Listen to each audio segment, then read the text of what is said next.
अस्सलामुअलैकुम दोस्तों, मेरे आप सब खैरियत से होंगे। कुछ दोस्तों ने कमेंट्स में सवाल पूछे हैं कि यार उमेर भाई, अगर कोई सऊदी अरब से खुरूज औदा पर जाए और उनका खुरूज औदा ख़त्म हो जाए तो क्या वो दोबारा सऊदी अरब आ सकता है? तो दोस्तों ये आपको समझना होगा। अगर आप सऊदी अरब से छुट्टी पर गया, खुरूज औदे पे गया और आपका छुट्टी पाकिस्तान में ख़त्म हो गया तो आपको ब्लैकलिस्ट कर दिया जाएगा। आप दोबारा सऊदी अरब नए वीज़े पर नहीं आ सकते। ये मैंने इस पर पहले भी वीडियो बनाया था। आज अगर मेरा वीडियो थोड़ा लंबा हुआ तो आप दोस्त मेरे यूट्यूब चैनल पे ये वीडियो आप देख सकते हैं।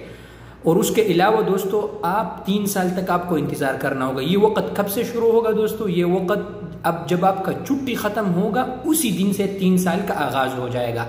और ये नहीं दोस्तों, इसके अलावा आप किसी भी दुआल अल खलीज में, गल्फ कंट्रीज़ के किसी मुल्क में भी आप नहीं जा सकते। तो अभी आपको क्या करना चाहिए?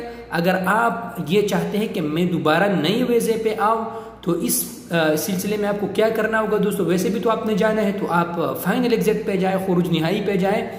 तो अगर आप फाइनल एग्जिट पे चले गए तो आप फिर दूसरे वीज़े पे कल भी आ सकते हैं, 2-3 दिन बाद भी आ सकते हैं अगर वीज़ा आपका लग गया। तो इन चीज़ों का आप दोस्तों ने ख्याल रखना है, क्योंकि बहुत से दोस्त पाकिस्तान से भी मैसेजेस करते हैं कि यार उमेर भाई क्या हल है। तो भाई इसका कोई भी हल नहीं, इसका हल यही है दोस्तों कि अगर आप छुट्टी पे चला गया तो आपको कम अज़ कम 3 साल तक आपको इंतज़ार करना होगा। शुक्रिया दोस्तों।